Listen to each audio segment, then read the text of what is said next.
کیسے غیرت گوارا کر رہی ہے. اب کیا ہوا؟ حضرت علی نے یہ لکھا، حضرت علی نے فرمایا یہ میرے اختیار میں نہیں، تم فاطمہ کے پاس چلے جاؤ. توجہ، اس کا مطلب ہے کہ اللہ کے نبی نے غلط بیانی کی، کیونکہ نبی نے تو فرمایا تھا اختیار میرے پاس نہیں، علی کے پاس ہے، اور علی کیا فرما رہے ہیں؟ میرے پاس نہیں، فاطمہ کے پاس ہے. تو دو ہی باتیں ہو سکتی ہیں کہ یا نبی نے جھوٹ بولا، یا نبی کو یہ بھی علم نہیں تھا کہ اختیار تو فاطمہ کے پاس ہے، علی کے پاس بھیج دیا.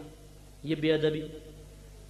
پھر حضرت علی کا یہ فرمانا تم فاطمہ کے پاس جاؤ. سوچئے ذرا، دل پر ہاتھ رکھ کے، کوئی حضرت علی ایسا کر سکتے ہیں کہ شہزادی کونین کے پاس ایک غیر مرد کو بھیج دیں کہ جا کے ہم کلام ہو جاؤ؟ آپ یہ جرت کریں گے کہ آپ چوک پہ کھڑے ہو، یہودی آ کر کہے کہ جوان بیوی کو میرے ساتھ بھیج دو، تو آپ کے میں نہیں، میرے پہ اختیار نہیں، جاؤ دروازہ بجا کے خود بات کر لو؟ ایسا کوئی بغیرت ہوگا؟ اور یہ نسبت حضرت علی کی طرف کی گئی ہے. یہ عظمت خاندان رسالت کی وجہ سے میں عرض کر رہا ہوں، یہ غلط ہے. وہ پہنچ گیا، دروازہ بجایا، بی بی فاطمہ نے پوچھا کون؟ کہا کہ جی ایک یہودی ہوں، اللہ کے نبی نے فرمایا کہ آپ کو میں شادی میں لے جاؤں تو آپ چلیں. بی بی فاطمہ نے کہا کہ یہ اختیار میرے پاس نہیں، تم اللہ کے رسول کے پاس، حضرت علی کے پاس جاؤ. انہوں نے دونوں کو جھوٹ قرار دے دیا. اس نے کہا میں تو پہلے پوچھ کر آیا ہوں، آپ چلیں. بی بی فاطمہ نے کہا ٹھیک ہے بھائی چلو. اب وہ شہزادی کونین جس نے اپنی خادمہ سے کہا کہ جب میرا انتقال ہو جائے تو رات میں میرا جنازہ کرنا تاکہ کسی مرد کی نگاہ میرے جنازے تک پر نہ پڑے، وہ بی بی فاطمہ، اور وہ کہتی ہیں کہ چل پڑی کہ چلو میں چلتی ہوں. لیکن پھٹا پرانا لباس تھا. نبی کریم کے پاس آگے کہا کہ یا رسول اللہ میرا پھٹا پرانا لباس ہے، میں ایسی حالت میں جاؤں گی تو لوگ کیا کہیں گے کہ اللہ کی نبی کی بیٹی اور ایسا پھٹا پرانا لباس. تو اللہ کے نبی نے دعا کی، جنت سے ایک لباس آ گیا. وہ شادی کی محفل میں ساری برقع پوش خاتون بیٹھی ہوں گی نا وہاں پر، وہ تو یہودیوں کی شادی تھی، بے پردہ عورتیں، فاسقہ فاجرہ زانیہ عورتیں، اور بی بی فاطمہ ان کے پاس چلی جائیں گی. بہرحال لکھا ہے کہ آپ چلی گئیں. جیسے وہاں پہنچے تو آپ کی نورانیت کو دیکھ کر سب لوگ ہلاک ہو گئے، دلہن بھی کلٹی ہو گئی. تو بی بی فاطمہ نے اللہ کی بارگاہ میں عرض کیا رب کریم اگر یہ لوگ مر گئے تو لوگ کہیں گے کہ اللہ کے نبی کی بیٹی کی وجہ سے ایسا ہوا، ان کو زندہ کر دے، سب کرامت سے زندہ ہو گئے. تو اس چیز کو دکھا. اچھا اس میں یہودی مرد بھی مر گئے تو معاذ اللہ اس کا مطلب یہ ثابت ہوا کہ یہودی بھی اللہ کے نبی کی بیٹی کو دیکھ رہے تھے. تو یہ وجوہات ہیں جس کی بنا پہ میں سمجھاتا ہوں کہ یہ کتاب جس نے بھی مرتب کی ہے وہ صحیح نہیں ہے.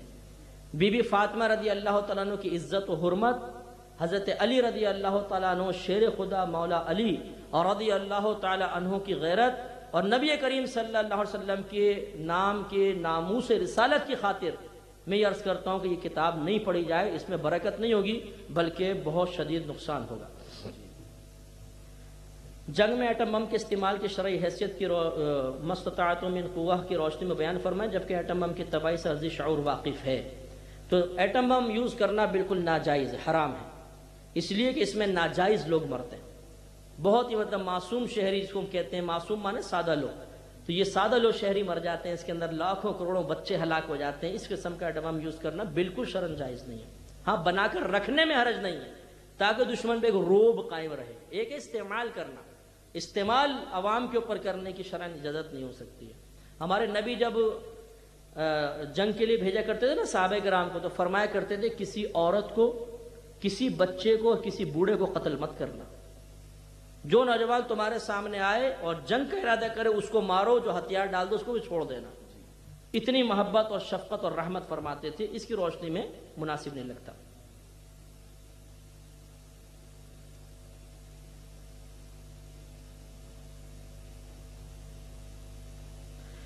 اس کا خلاصہ یہ ہے کہ انہوں نے پوچھا ہے کہ اللہ تعالیٰ نے فرشتوں کو سجدہ کرنے کا حکم دیا تھا تو شیطان تو فرشتہ نہیں تھا، پھر اس کے سجدہ نہ کرنے پہ گرفت کیوں ہوئی؟ اس کا جواب یہ ہے کہ اللہ تعالیٰ نے ہم لوگوں سے پہلے جنات کو اس دنیا میں پیدا فرمایا تھا. جنات ہی جنات تھے. پہلے یہ صحیح اللہ کی عبادت کرتے رہے، پھر ان میں سرکشی پیدا ہوئی، نافرمان پیدا ہوئے، تو اللہ تعالیٰ نے فرشتوں کو بھیجا کہ ان کو ہلاک کرو. تو ہزارہا ایسے تھے جو ہلاک ہو گئے. بہت سو نے پہاڑوں میں جا کر جان بچائی جن کو اللہ نے بچانا چاہا. شیطان ان شرارتیوں کے ساتھ نہیں تھا، یہ بہت بڑا عبادت گزار تھا. تو اللہ تعالیٰ نے فرشتوں سے فرمایا کہ شیطان کو اپنے ساتھ لے آؤ. شیطان کو ساتھ لے گئے تو یہ شیطان آسمانی فرشتوں کے ساتھ عبادت کیا کرتا تھا. جب اللہ تعالیٰ نے فرشتوں کو حکم دیا تو مخاطبین تو فرشتے تھے، لیکن چونکہ شیطان انہی کے ساتھ ہوا کرتا تھا تو یہ بھی مخاطب تھا۔ اس کی دلیل یہ ہے کہ اللہ تعالیٰ نے اس کے سجدہ نہ کرنے پر اسے کافر قرار دیا۔ اگر یہ مخاطب نہ ہوتا تو جس کو حکم ہی نہیں اسے کافر کیسے قرار دیتا اللہ تعالیٰ؟ اسی قرینہ اس بات پر کہ یہ بھی اس میں شامل تھا اور اس نے سجدہ نہ کر کے اپنی ہلاکت کو آواز دی۔ یہ ایک اور سوال ہے کہ ہدی للمتقین، میں نے کہا نا، تو متقین تو پہلے ہدایت یافتہ ہوتے ہیں تبھی تو متقی بنے، تو قرآن متقین کے لیے ہدایت ہے، یہ کیا بات ہوئی؟ تو یہ اعتراض ہو سکتا ہے۔ اس کا جواب یہ ہے کہ ایک جگہ اللہ نے فرمایا ہدی للناس، یہ قرآن انسانوں کے لیے ہدایت، اور انسان میں سب کافر، فاسق، مسلمان، مشرک سب آ جاتے ہیں۔ یہاں جو ہدی للمتقین فرمایا، فقہا فرماتے ہیں کہ اس کا مطلب یہ ہے کہ دراصل اللہ تعالیٰ یہ بیان فرمانا چاہتا ہے کہ قرآن سے ہدایت کی صحیح توفیق فقط متقین کو ہی حاصل ہوگی۔ ویسے تو سب کے لیے ہدایت ہے، لیکن حقیقتاً صاحب تقوی لوگ ہی اس سے ہدایت حاصل کریں گے۔ اور واقعی بالکل صحیح بات ہے کہ جو فاسق و فاجر ہوتا ہے وہ قرآن کو عموماً پڑھ کے فراموش کر دیتا ہے، صاحب تقوی پڑھتا ہے تو دل میں اترتا چلا جاتا ہے۔ یہ تو بالکل صحیح بات ہے۔ ٹی وی چینل کی جاب میں کبھی کبھار جاندار اشیاء کمپیوٹر میں بنانی پڑتی ہے جو ہاتھ سے نہیں بنائی جاتی، اس کو حرکت بھی دینا پڑتی ہے جیسے اصل زندگی میں ہوتی ہے، اس بارے میں بتائیں۔ نعت خان جو کپڑے پہن کر آتے ہیں ان کے بارے میں کیا کہیں گے؟ پہلی بات تو یاد رکھیں کہ یہ جو ویڈیو بنتی ہے یا کمپیوٹر پہ جتنا بھی کام ہوتا ہے، یہ دراصل ویڈیو جو بنتی ہیں ریز ہوتی ہیں، شعائیں جو ویڈیو ٹیپ پر آ کے مجتمع ہو جاتی ہیں، اس میں تصویر نہیں بنتی، اور یہ مشینری اس کو ان ریز کو متشکل کر کے آپ کو ٹی وی پر دکھاتی ہے۔ اسی طرح جو کمپیوٹر میں ہوتا ہے اس کی ہارڈ ڈسک ہوتی ہے جس پہ ڈیٹا ریز کی شکل میں آ کے جمع ہوتا ہے، پھر کمپیوٹر کی جتنی بھی مشینری ہوتی ہے اس کو متشکل کر کے دکھاتی ہے۔ جب متشکل کر کے دکھاتی ہے حقیقتاً وہ ڈیٹا ہوتا ہے، صورت بنتی ہی نہیں ہے، تو صورت بنانا منع ہے۔ صورت کی مثل کو چیز آ جائے تو وہ منع نہیں ہوتی، لہذا اس کی گنجائش نکلے گی چاہے آپ کمپیوٹر میں جاندار کی بنا رہے ہو۔ ہاں اگر آپ پرنٹ نکالیں گے نا تو یہ ناجائز ہوگا، کیونکہ پرنٹ باقاعدہ ایک تصویر بن کر آئے گا، لیکن جب تک کمپیوٹر میں ہے وہ ریز کی شکل میں، حقیقتاً کمپیوٹر اس کو شکل بنا کے دکھا رہا ہے، حقیقتاً وہ شکل نہیں ہوتی ہے، گنجائش نکلے گی۔ نعت خان جو کپڑے پہن کر آتے ہیں، یہ مطلب دیکھیں، ایک ہوتا ہے لباس شہرت، ایک ہوتا ہے لباس زینت۔ تو زینت کی تو اجازت ہے، خذوا زینتکم عند کل مسجد، اللہ نے فرمایا کہ ہر نماز کے وقت میں زینت اختیار کرو۔ مردوں سے خطاب ہے، مسجد میں مرد ہی آتے ہیں، مطلقاً زینت منع نہیں ہوتی، لباس شہرت منع ہے۔ لباس شہرت کا مطلب ایسا لباس پہننا جو تکبر کے ساتھ ہو اور اپنے آپ کو سب سے منفرد بنانے کے لیے استعمال کیا گیا ہو، کہ میں سب سے جدا گانا نظر آؤں، کیونکہ یہ عموماً فخر کی وجہ سے ہوتا ہے، یہ لباس شہرت منع ہے۔ اگر کسی کے دل میں تکبر نہیں، اسراف نہیں ہے، جدا گانا کرنے کی نیت نہیں ہے، عام جیسے مالدار قسم کے لوگ پہنتے ہیں اس قسم کا لباس پہن کر آیا، تو کڑھائی وغیرہ کوئی منع نہیں ہے، مرد کے لیے بھی کڑھائی بالکل جائز۔ جو کہتا ہے کہ یہ زینت ناجائز میں داخل ہے وہ دلیل لے کر آئے، انشاءاللہ قیامت تک نہیں لا سکتا۔ تو زینت ہر ایک منع نہیں کی، زینت کو تو اللہ تعالیٰ اور اس کے رسول نے جائز قرار دیا ہے، لہذا مرد کے لیے بھی زینت جائز، عورت کے لیے بھی، لیکن وہ زینت منع ہوگی جس میں تکبر ہو، جس میں فخر ہو، جس میں اپنے آپ کو نمایاں کرنا، منفرد کرنا اور سب سے جدا گانا دکھانا مقصود ہو، اس کے لیے وعیدات ہیں۔ اگر اس نیت کے ساتھ کوئی کرتا ہے تو بہرحال وعید ہوگی، ورنہ نہیں۔ اکیڈمی کا ایڈریس جو ہے وہ سولجر بازار میں اکیڈمی ہے، سولجر بازار میں چھیپا ہال، اگر آپ معلوم کریں چھیپا ہال، اس کے قریب لاکھانی ٹیریس بلڈنگ ہے، اس کی بیسمنٹ میں ہے۔ الحمدللہ وہاں پہ آپ تشریف لائیں گے تو آپ کو پتہ چل جائے گا۔ وہ تو جب آپ تشریف لائیں گے تو فیس بتا دیں گے آپ کو۔ یہ اسکالر کورس جو ہے اس کی ایڈمیشن فیس 500 روپے رکھی ہے، ماہانہ فیس بھی 500 روپے، اور الحمدللہ میرے پاس جو پڑھنے آتے ہیں بہت خوش ہو کے پیسے دیتے ہیں، کیونکہ اللہ کا بڑا کرم ہے، بہت ہی اللہ کا کرم ہے کہ میں اتنا آسان کر کے علم دین سکھاتا ہوں کہ میرے پاس سے آج تک علم کو مشکل سمجھ کے ایک بھی طالب علم نہیں بھاگا، الحمدللہ اتنا آسان۔ میں بالکل بچے کی ذہنی سطح پہ اتر کے اتنا آسان کر کے پڑھاتا ہوں، کوشش کرتا ہوں کہ آدھے سے زیادہ سبق تو اس کو بیٹھے بیٹھے یاد کرا دوں. اور یہ میرے مفتی، میرے استاد محترم مفتی عبدالقیوم ہزاری صاحب کی عادت تھی. وہ فلسفہ پڑھاتے تھے، ایک ایک بات کو اتنی دفعہ دہراتے تھے کہ بعض اوقات میں دل میں کہتا تھا مفتی صاحب اب بس کریں، آ گئی سمجھ میں آ گئی. 6 بار 7 بار 8 بار. اور الحمدللہ اس کی برکت تھی کہ آدھا گھنٹہ بولتے تھے وہ، اس کے بعد کہتے تھے دہرائیں تو ہم فوراً دہرا دیا کرتے، ذہن میں بٹھا دیتے تھے الحمدللہ. تو آپ بھی تشریف لائیں، بہت فائدہ ہوگا. مفتی صاحب اگر کسی کو کوئی مسئلہ بتائے تو وہ کہتا ہے جاؤ جاؤ بھائی ہمارا دین اتنا سخت نہیں. آپ اس سے دائرہ در میں رہ کے سوال کریں کہ اچھا جو دین نرم ہے نا وہ آپ پیش کر دیں. اب وہ لا کر تو بتائے اس کی نرمی کہاں سے لائے. یہ خواہ بس راہ فرار اختیار کرنے والی باتیں ہوتی ہیں کہ سامنے والے کو خاموش کرواؤ.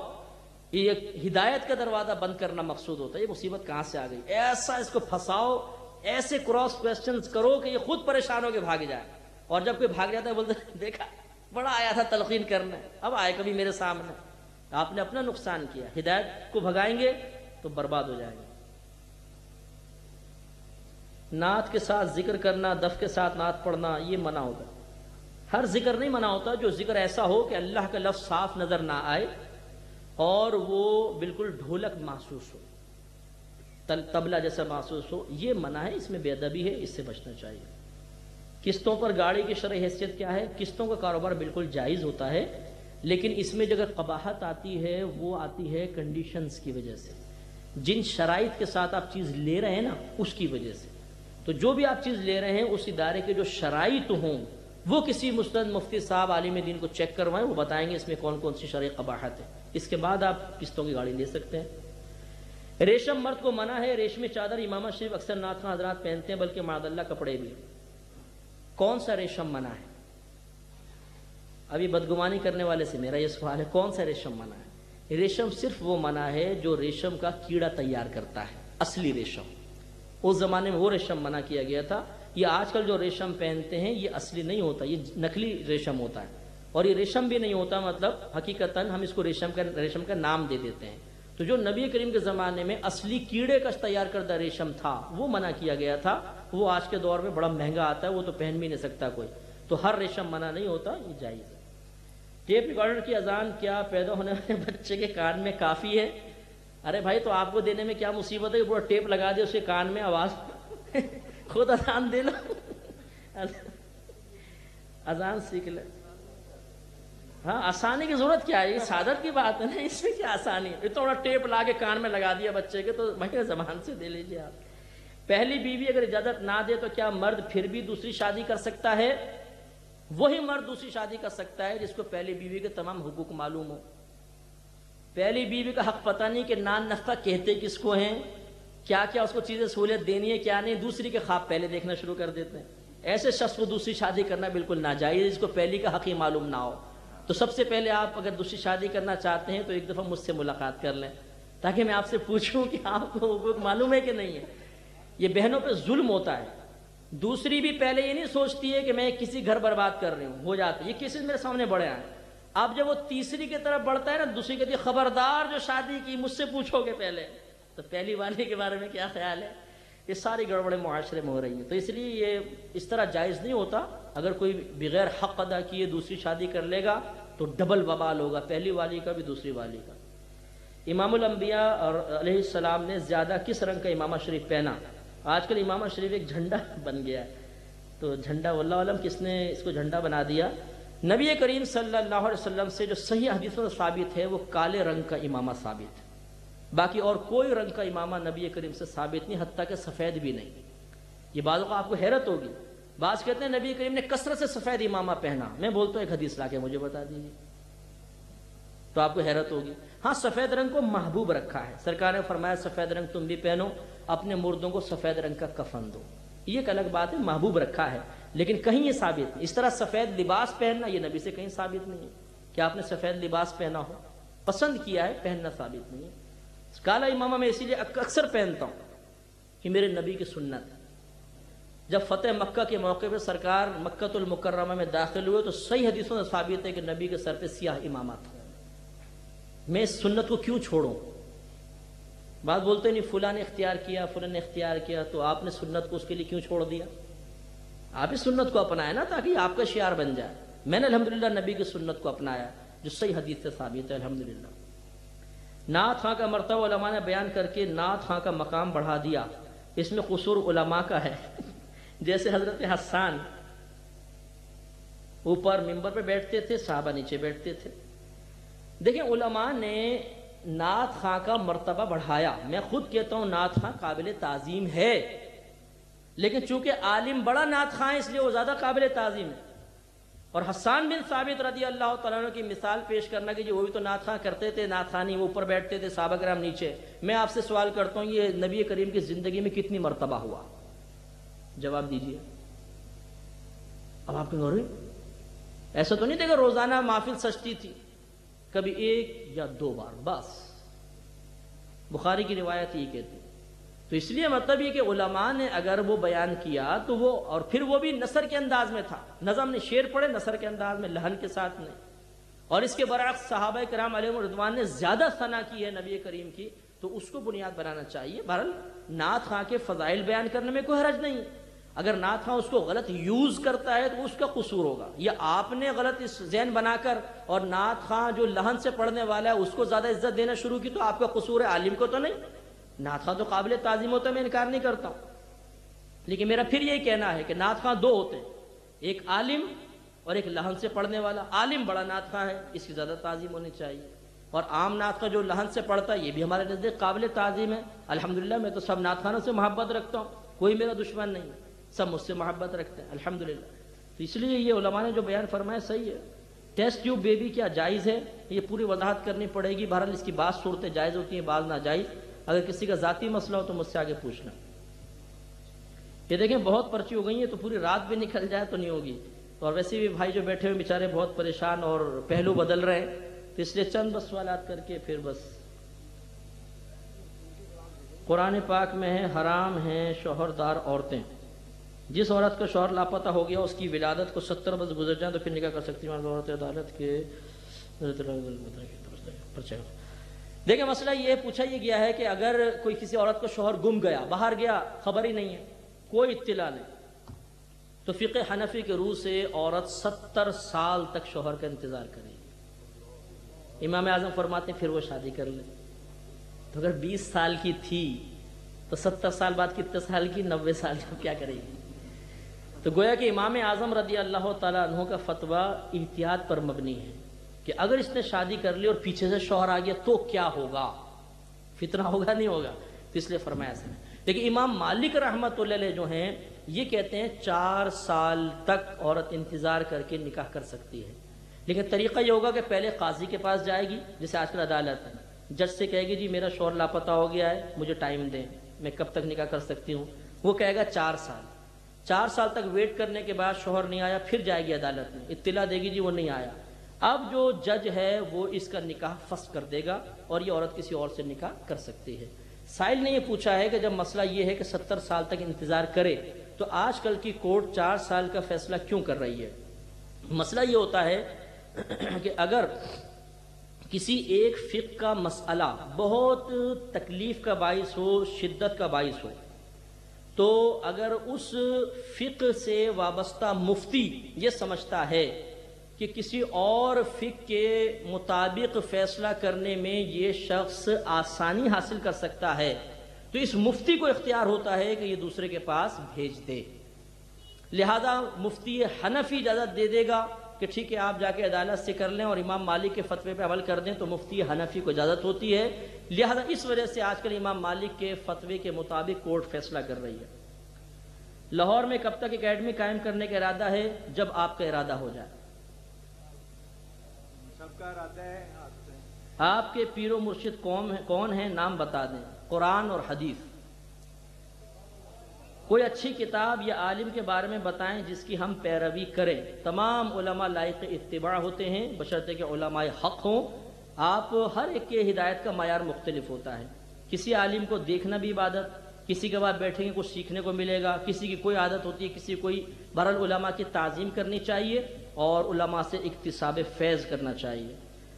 شہادت کی انگلی کھڑی کر کے پانی پینا کیسا؟ واللہ علم، یہ تو سوال عجیب و غریب ہے. یہ وہ اس کا یہ عامل